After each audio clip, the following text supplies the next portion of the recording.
We're live. Maybe you can Let's get see a if I can link get a or link. something. Share. Share to. Even in the morning to fetch me. It's being recorded. Okay, picking up. So as we were saying about Kosherswitch, this is a device that was invented for use on Shabbos to allow people to turn lights on and off on Shabbos at will. But only lights.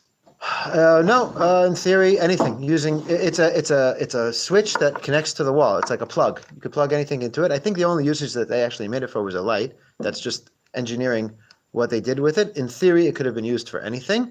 I don't think that there was any application besides for turning off and on lights, which is daraisa. That's one of the main things that you would be doing with it.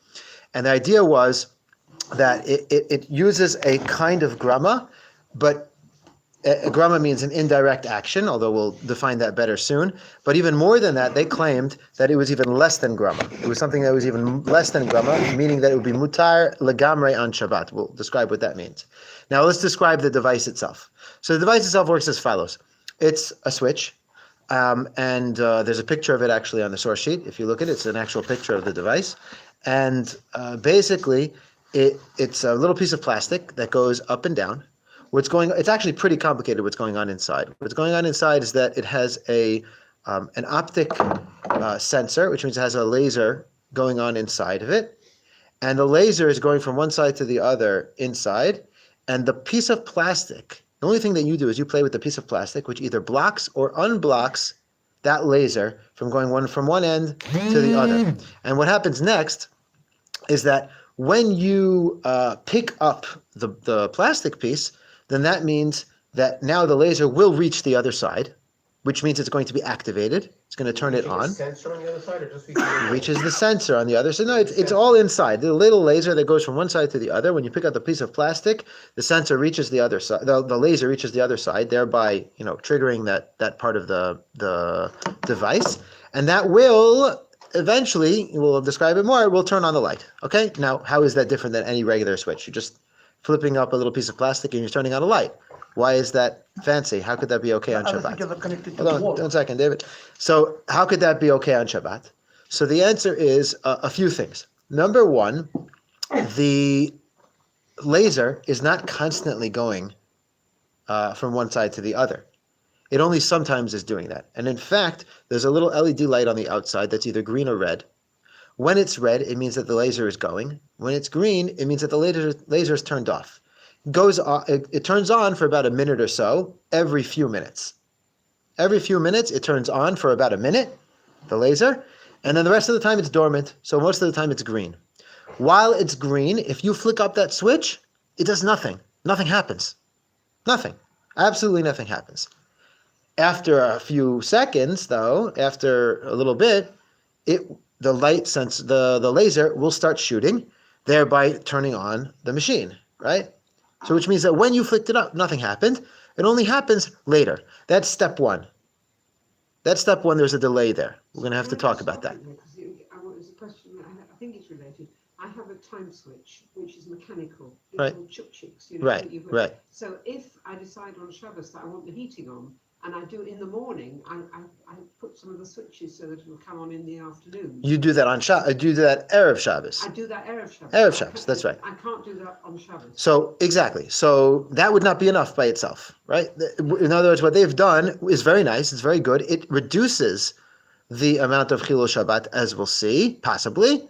But it's not enough. No, just like you can't, flick the switches on your alarm clock, your Shabbos alarm, Shabbos timer. On Shabbos, everybody knows you can't do that to turn things on. You can do it to extend. We'll talk about that if we have time. But you can't do it to turn things on lichatchila on Shabbat. You could do it on Erev Shabbos, but you can't do it on Shabbat.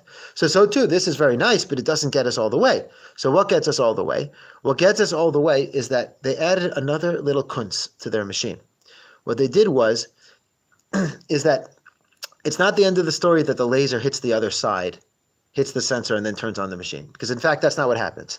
They have a little microchip inside the device that when the laser hits the other side, what happens is that it turns on how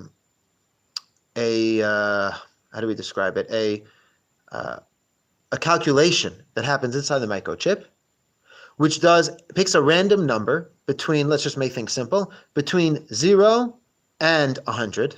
Random numbers. A random number generator picks a random number between 0 and 100. And if that number is less than 50, right, then it goes to the second step. If it's more than 50, doesn't do anything.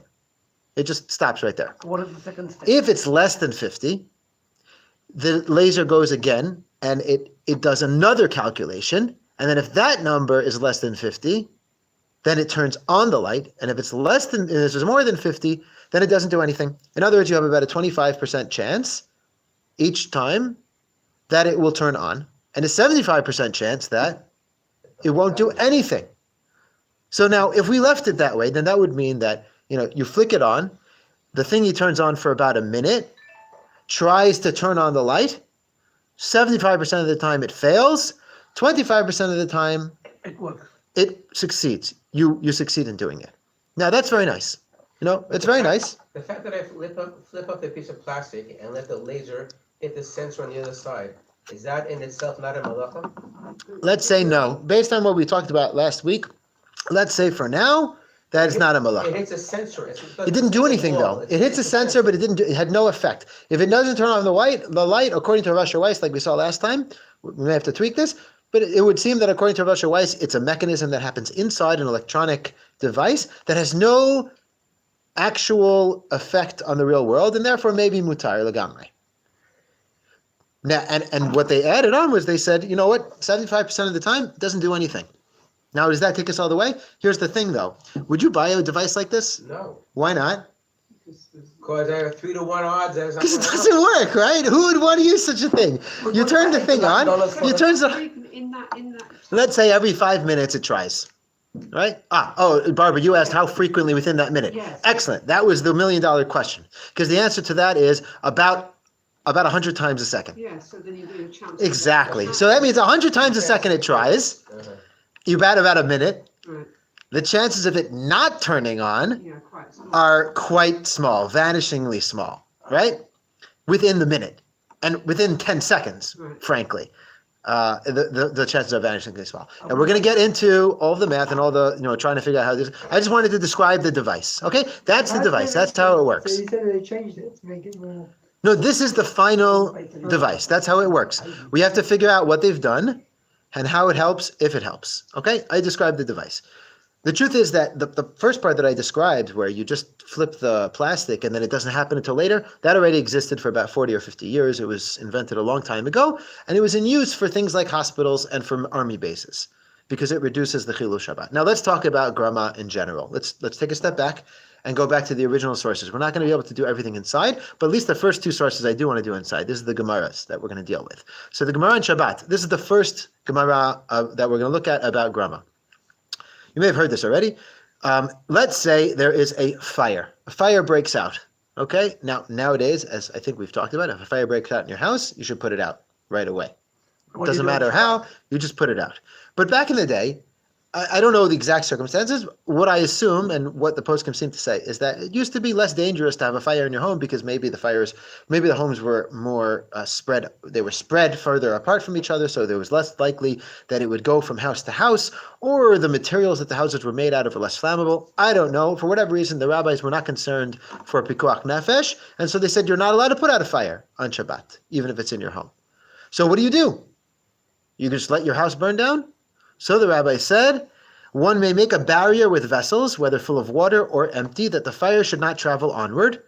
So in other words, what you do is you take a bunch of water barrels, and you can do this on Shabbat, and you make a ring around the fire with these water barrels. What happens? As the fire spreads, they cause the water barrels to burst, thereby extinguishing the fire. And the Gemara says only direct action is forbidden, but indirect action is permitted. Grama is permitted. If so, here too it is written, thou shalt not do any work, only direct action is forbidden, but indirect action is permitted. Since a man is excited over his property, if you permit him indirect action, he may come to extinguish it. So the Gemara seems to say over here that they didn't want you to do that. They didn't want you to do that because you might come to just put the fire out directly. Okay? Now, there are permissible ways to do this, but the Gemara says that they don't want you to do that because you may come to put it out directly. In this case, all you're doing is putting barrels around it. But mikre, it's going to put the fire out. So if you, yeah, And if it's you only- put it like further away, then it would be and it's okay. only if the fire spreads as far as the barrel. Right. I've got a question. I've got a friend who works at the fire What? on The Shabbat. chances are small. Chances are small that what? They'll- That will make the barrels burst and bring the water out? I don't think the chances are small. It seems to be that the chances are very good. Otherwise, you wouldn't bother. Is he allowed to work on Shabbat? I've got a friend of mine in the shul who works as a fireman on Shabbat. Yes, he's allowed to work on Shabbos. That's the Gemara in Shabbat, which seems to imply that Grama, Mi'ikar Adin, is completely mutter, right? On Shabbat. That's what it seems to say. Take a look at the Gemara in Bava Kama now. The Gemara says, if it was the wind that fanned the flame, all would be exempt. Our rabbis taught Sorry, forgive me. What's the definition of grammar? I've forgotten. indirect action. Okay. If it was the wind that fanned the flame, all would be exempt. Our rabbis taught, where he fanned it along with the winds which also fanned it, if there was enough force in his blowing to set the fire ablaze, he would be liable, but if not, he would be exempt. Imagine... We should get rid of a piece. You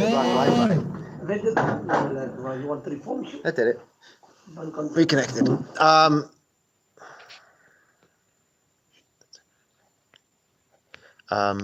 Uri, can you just write to them that it reconnected, if anybody disconnected? Just so that they know. So, this Gemara in Bava Kama seems to say, it's pointing out that Zoreh, right? Zoreh is one of the 39 malachot on Shabbat, and what it consists of is they would take the wheat and the chaff, and they would throw it up in the air, and then the wind would come and carry away the wheat, right? Or the chaff, sorry. The chaff, the stuff they didn't want. And then the good stuff would fall down. Now, who's doing the Zoreh? Who's doing that? The wind. The wind is doing it. The wind is doing the malacha, but it's obviously, you're obviously chayav because that is the malacha. That is the malacha. But how can it be the malacha if it's done derech grama? Zoreh is done derech grama. And if you're in a house and there's no wind, then what happens? Then it's not going to be Zorah. You don't have to worry about that. So if Ashi said, when we say there's a liability for winning where the wind is helping, this applies to Shabbat, where the Torah prohibited any work with a definite object, whereas here, regarding damages, such an act would be considered merely as a secondary cause, and a mere secondary cause in the case of damages carries no liability. In other words, the Gemara concludes that there are different halachot for Shabbat than there are for Nizikin, for damages. With the damages, Grama is completely not a problem. But with Shabbat, it sounds like Grama is a problem. That Grama, it almost sounds like it's Daraita. After all, Zoreh is Daraita. Anytime I do that, it's going to always be Chayav. You were talking about, where are you talking about Shabbat? Exactly. That's the problem. The Gemara in Shabbat itself seems to imply that it's okay to put water barrels around the fire, such that they'll eventually put out the fire because the fire is going to reach the water barrels, which seems to be Grama, right? Yeah. And yet, the Gemara in Bava Kama says, look at the malacha of Zoreh, where you throw the wheat up in the air and the chaff gets blown away by the wind, So the which is also Grama. The difference is one is to prevent damage and the other is to actually do a deliberate action. That is a difference. But the point over here is they should both be the same halacha, though. In other words, you're right, it's going to prevent damage by putting out the fire, but you're not allowed to do that. You're not allowed to prevent damage by doing a malacha. So we have to answer the question, is Grama mutter on Shabbos or is it asur on Shabbos? Which one is it? Because the Gemara in Shabbat itself seems to imply that Grama is mutar on Shabbat, midoraita at least. Whereas the Gemara in Bava Kama seems to imply that it's asur midoraita on Shabbat because of Zorah. So now this is a key issue. And there are at least 4 different ways of understanding Grama and how there's a distinction between these two cases. Okay? So, but first, before we do that, let's look at the bottom line halacha with Grama on Shabbat. So the Shulchan Aruch says, "Osim mechitza b'kol hakelim lahafsik ben hadleika." You can put a barrier around the fire with these barrels. Afil kli cheres chadashim le'emayim shavada yitbaku k'shadagil le'madleika degram kibui mutar. You're allowed to put them around because gram kibui is mutar. Kibui is extinguishing. Extinguishing fire through indirect means is mutar.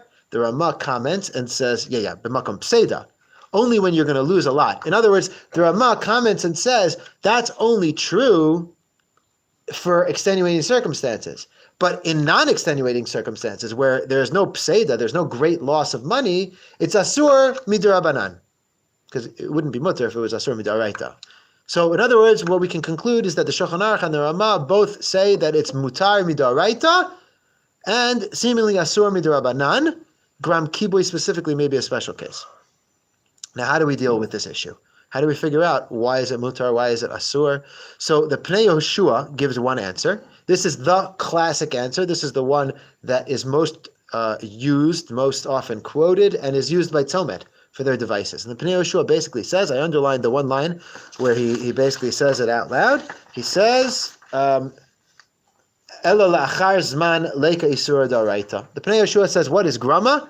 Grama is when something happens with a delay in time. In other words, your action was at point A, and the actual malacha occurs way down the line. I don't know, way down the line, but a significant enough amount of time later that it can no longer be considered directly a result of your action. That's how Tzomet use it all the time. Yes, almost all of the Tzomet devices are based on this definition of grama.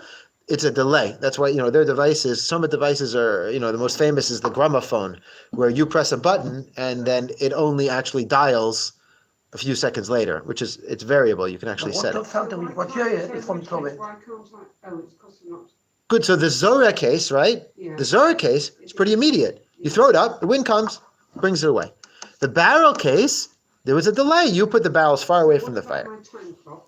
If I'm switching the things. Right. So that would be grama. That would be grama, which is asur midrabanan, but mutar midaraita, and mutar in a case, according to the Rama, of pseida, where there's great loss. Okay. Although they may be saying only for gram kippur, but let's assume that he's saying it across the board. In a case of great loss, you would be allowed to use grama. Also, by the way, Yom Tov. People don't know this. Yom Tov, you're allowed to use grama lechatchila. So you're actually allowed to play with your Shabbos timer on Yom Tov, except to turn things off. Can't do it to turn things off, but that's we're not going to talk about that now. You wake up on Shabbos morning and it's very, very cold and you haven't got the heater. You can play with the Shabbos timer to turn it on in 15 minutes. I don't know people who do this, but you could. You could. The water fountain we've got here comes from Tzomet. The water machine. It does, but it has nothing to do with grama. That is definition A of grama, a delay in time, which is very often the main definition of grama, although it's not the only one. Bet, the second definition, explained by the Ramban says, Efshar de lo mechabeh. The Ramban says, what's grama? Grama is when it's possible that it won't happen. In other words, when you've manufactured a mechanism, actually that was a terrible thing I just said. You didn't manufacture it. You put in place some kind of process where it may go out. So in other words, the Ramban says, you know what the nice thing about the barrels is? You know what? Like Ari said. It may not work. Exactly like Ari said. It may not work. It may not happen. The fire may not spread. Who knows? Anything could happen. Is that what they're relying on for this Shabbos light then? Because it may or may Maybe. not happen. They're not. I mean, No, yes and that's no. not They're mainly relying on the first thing, but you're making a good point that the second thing, this might help also. And basically what the Ramban says, you can only call it grama if there's a chance that it won't happen. If it's going to definitely happen, like with Zoreh, where there's a wind and it's going to blow it away, then you can't rely on it. You can't call that grama. You can't call it grama. It's direct. All right, that's bet. Gimel, the Achiezer. Achiezer of Chaim Ozer Grozensky, one of the great Gaonim of 2 generations ago, really. Where did he live? He lived in Europe.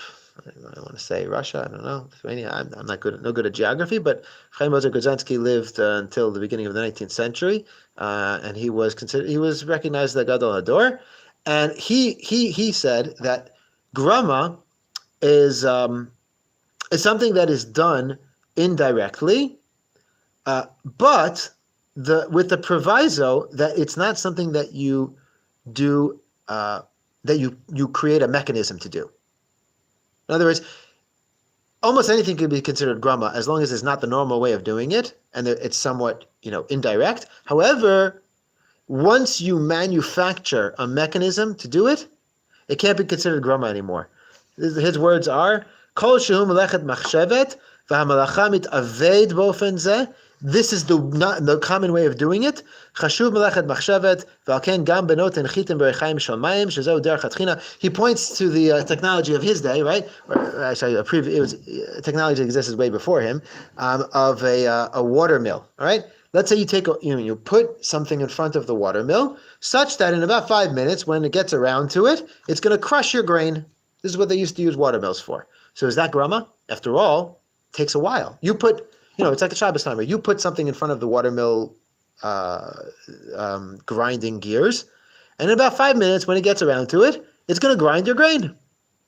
Grama, you should be able to do that on Shabbos, right? In theory.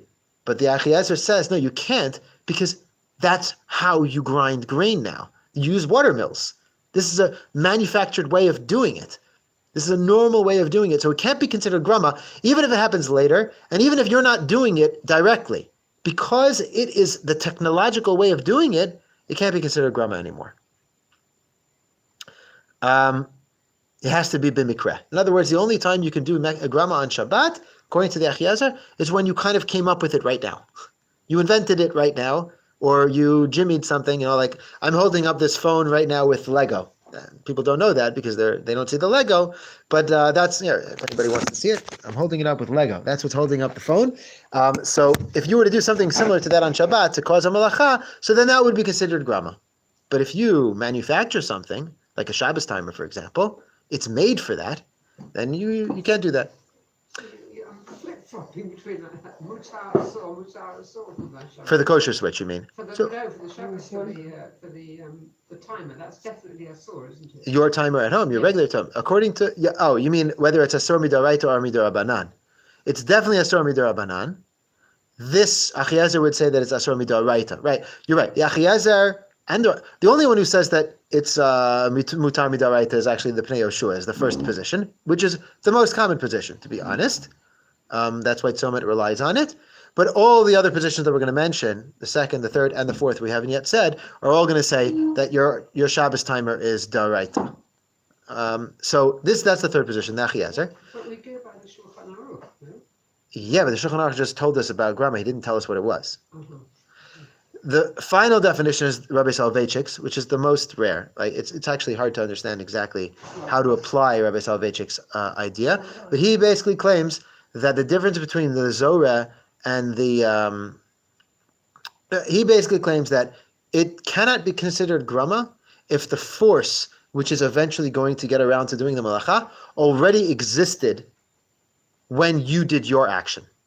So in the Zorah case, if you threw up in the air and the wind is already blowing, then you can't claim that that's not, that was indirect, because all of the forces that were necessary in order to cause the malacha to happen were already present when you did your action. Doesn't matter how long it takes. So for example, Rabbi Soloveitchik says, Shabbos timer, not grama at all, because what's happening? The Shabbos timer is moving, you put a little peg in, right? The Shabbos timer was already going to get there. It was always going to get there. All you did was intervene a little bit and cause it to happen, which means that the forces were always there, are already there. It's hard to understand Rabbi Soloveitchik because the sun, which is very often used as an example of grama, like the sun coming up and causing something to happen, is considered grama, and it's also always there. So it's hard to understand Rabbi Soloveitchik exactly, but that is a shita that is mentioned. Okay, so those are the four positions. Each one has its proponents. Tzomet definitely follows the first position to allow for grama with delayed causation. Okay? Now let's get to the Kosherswitch. So the Kosherswitch has another element to it, which is called hasarat hamonea. Hasarat hamonea means removing the obstruction. Because how does their thing work? They claim that, look, you have this electric eye, the laser, that is constantly going, but is being blocked by the little piece of plastic. When you pick up the piece of plastic, are you causing the light to go? Are you causing the laser to go? The laser is always going. The laser is always on. Actually, it's not always on, but when it's on, it's on. But all you're doing is removing the piece of plastic that stops it. You didn't do anything. This would contravene Rabbi Soloveitchik's theory, though, right? 100%. Because it's in existence before. Right. The question is, why do they even bring it up? So the reason why they bring it up is because it could help out. According to the definition of hasarat hamonea, which might be good enough on its own, if you understand a certain halachot in a specific way. So, for example, what happens if you you have a light, a candle that's lit, and it's right in front of your front door, and then you open your front door, and then the wind comes and blows out the light. Did you do a malacha there? All you did was open the door. It was the wind that came in and blew it out. Hasarat hamonea, right? You just blocked. The wind was always blowing. The door was blocking it. You open the door. Does it matter if it was my intention to open the door to blow out the candle? Maybe. So the Gemara says, the Tana taught, if a lamp is behind the door, one may open and close it naturally, and if it is extinguished, it is extinguished. First thing the Gemara says is it's fine. Rav cursed this ruling. He didn't like it. Said Ravina to Rav Acha, the son of Rabba, others state Rav Acha, the son of Rabba, to Rav Ashi. Why did Rav curse this? Shall we say because Rav holds with Rabbi Yehuda, whereas the Tana teaches as Rabbi Shimon? And what's that talking about? Rabbi Shimon and Rabbi Yehuda have a classic machloket about davar she'eino mitkaven. Davar she'eino mitkaven is when you do something, which we talked about already. Davar she'eino mitkaven is when you do something on Shabbat, and it eventually causes something else to happen, which is a malacha, but you didn't intend the malacha. But you didn't intend the malacha. Rabbi Yehuda says, in that case, you're chayav. And then Rabbi Shimon says, in that case, it's mutar. Not only are you not liable, it's mutar. Yeah, but sugar. No, not so. You know that it might happen. You know that it might happen when you open the door. You know that the wind may pay it up for the light, but that's not when you open the door. You open the door to walk out. You wanted to leave. Wasn't your intention. Wasn't your intention. Davar she'eino mitkaven. It's not your intention. Nevertheless, it's going to happen. Rabbi Yehuda says, asur and chayav. And Rabbi Shimon says, mutar. So the Gemara says, is that why Rab cursed this? Because Rab holds like Rabbi Yehuda? Now this is a problem, because we don't hold like Rabbi Yehuda. And Rab shouldn't be holding like Rabbi Yehuda. So which one was Rabbi Yehuda? Rabbi Yehuda is the one who says it's asur midaraita, and you're liable for it. Rabbi Shimon is the one who says it's mutar, and we paskin that way, and Rav should also paskin that way. So it's difficult if he holds that way. So the Gemara says, no. Even Rabbi Shimon agrees here. For Abaye and Rabbah both said, Rabbi Shimon agrees in the case of cut off his head and let him not die. That is actually not a good translation of that phrase. Remember we talked about psik reisha? That's the chicken head? You cut the head off the chicken in order to give the ball to your son, and you want to say afterwards, oh, I didn't mean to kill the chicken. I just wanted to get the head. We say to him, what are you talking about? There's no way to cut off a chicken's head without killing it. What that means is that if it's a davar she'eino mitkaven, but It's inevitable. it's 100% going to happen, like cutting the head off a chicken, then you can't claim afterwards, oh, davar she'eino mitkaven, I wasn't mitkaven, therefore it's mutar. Even Rabbi Shimon agrees in that case that it's asur and even midoraita. So the claim over here is that if the wind was for sure going to come in and put out the light, then you cannot open that door at all, even according to Rabbi Shimon. That's what the Gemara concludes. Not your intention. Even if it's not your intention, if you know for 100% sure that the opening the door is going to put out the light, then you can't open the door. Shulchan Aruch says, Ner shemunach acharei hadelet, asur liftach hadelet. You're not allowed to open the door. Shema yichavenu haruach, because it might put out the light. That's what the Shulchan Aruch says. Mishnah Berurah interjects and says, the Magen Avraham points out that afilu im ein haruach menashev ata, gam ken yesh la'asor, debekol rega v'rega haruach menashev ve'ef shel avchin bazeh. This is an important line by the Magen Avraham. He says, what happens if it's not windy right now? But it will be windy in about 20 seconds. In other words, let's imagine that it's a very windy day, and you wait until the wind dies down, and then you open the door, you swing it wide, and then you run out the door, and then the wind comes by afterwards and it blows out the light, but not right away. What do we say about that? Do we say that since the door, when you open the door, there was no wind, it's okay? Or do we say, no, the wind was always going to come and put out the light, and therefore it was not okay? So Magen Avraham says, you can't know when the wind is going to blow, and therefore it's asur. Says, there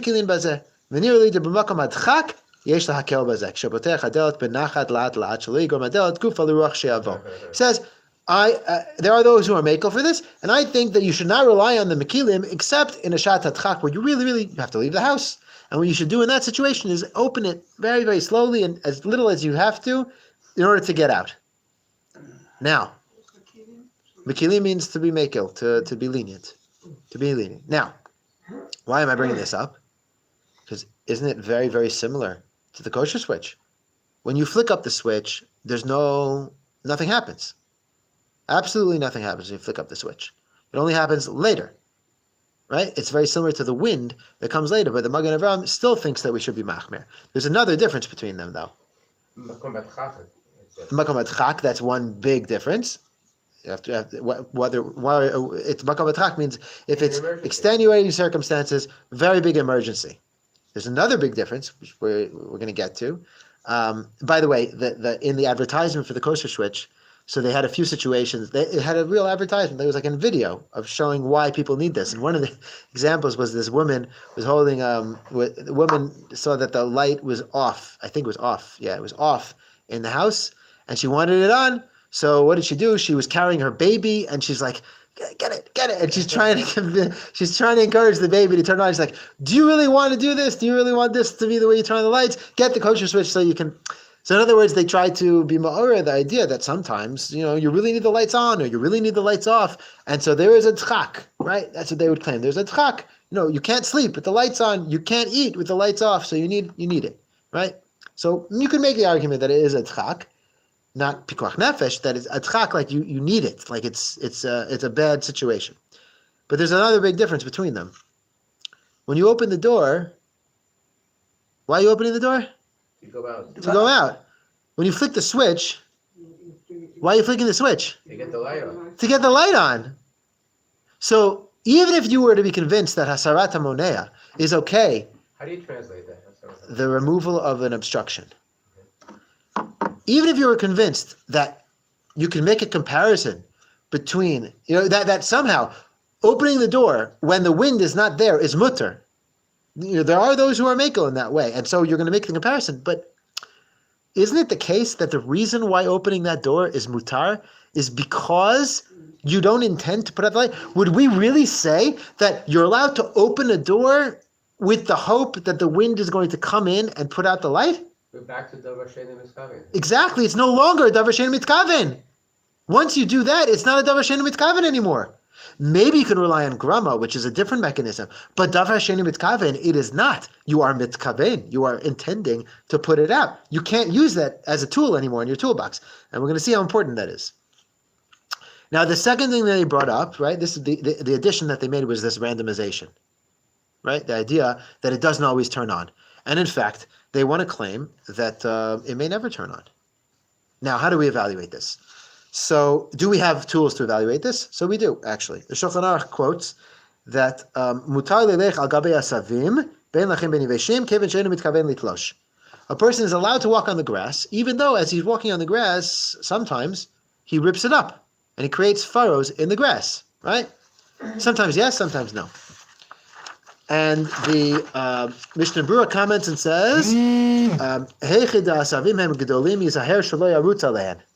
but if the grass is tall, you should be careful not to run through the grass. Because when you run through tall grass, what happens?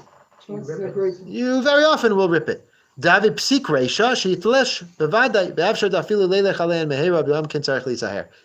reisha. You're for sure going to rip it up. And it doesn't matter whether you intend to or you don't intend to. You're for sure going to rip it up when you're running. Shlomo Zalman Auerbach says, but maybe you'll say, Ein ze psik reisha, shebekol psiyat heiklisha v'lama asur. Because it's not a psik reisha, because it's not the case that every step you take, you'll rip it up.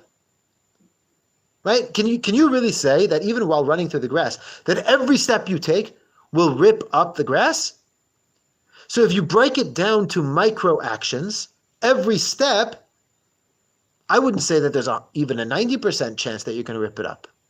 What would you say? You'd say that over the course of the running, Some steps will, some will. that you will, over the course of that sprint across the lawn, you'll rip up grass. But each one, you can't say that. So now, how significant is that? So he says, he says,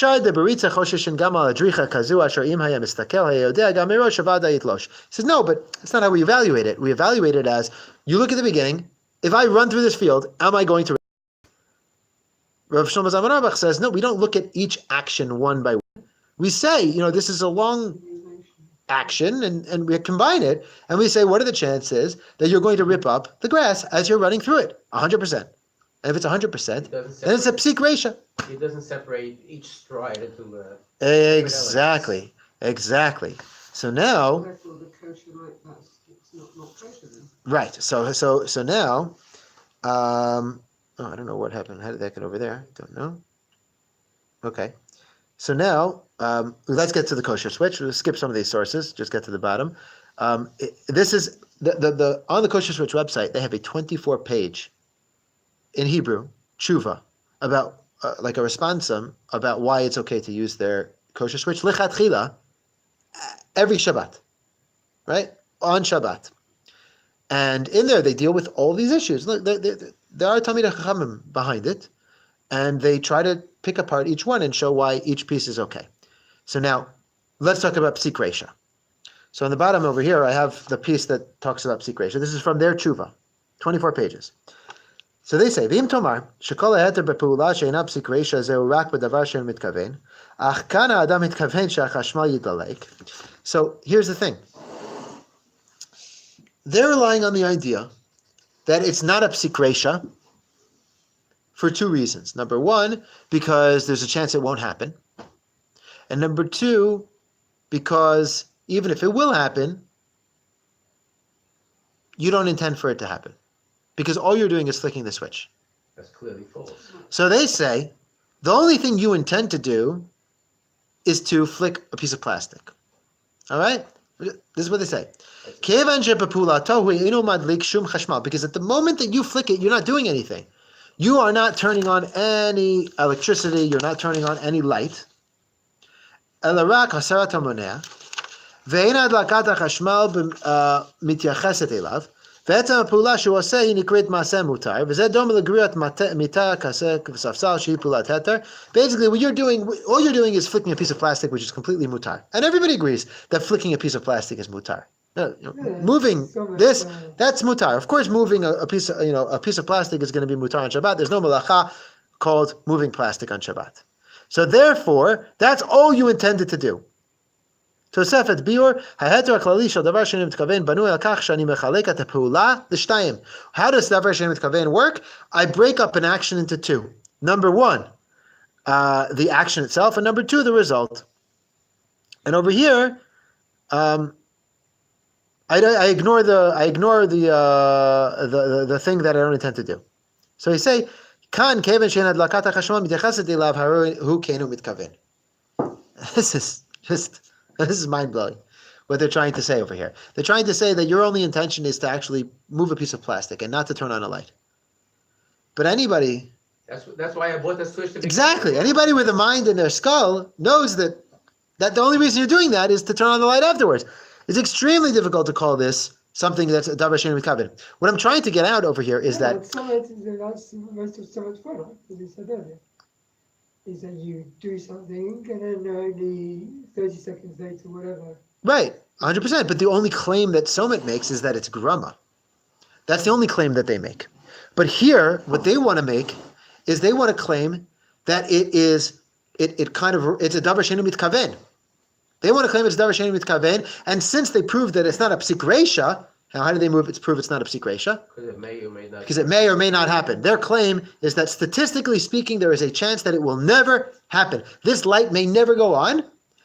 And also, if we look at it in micro increments, on any single iteration, there's actually a 75% chance that it won't go on. It's true that every second, there's almost a 100% chance that it will go on, but there is a universe somewhere where you flick that switch and for an hour, it doesn't go on. It's not our universe, but there is a universe there where that happens. Now, they combine that with the idea that it wasn't your intention, and they say it's a davar she'ein mitkaven. And we would argue with both of those premises. Number one, it's a psik. Okay. Number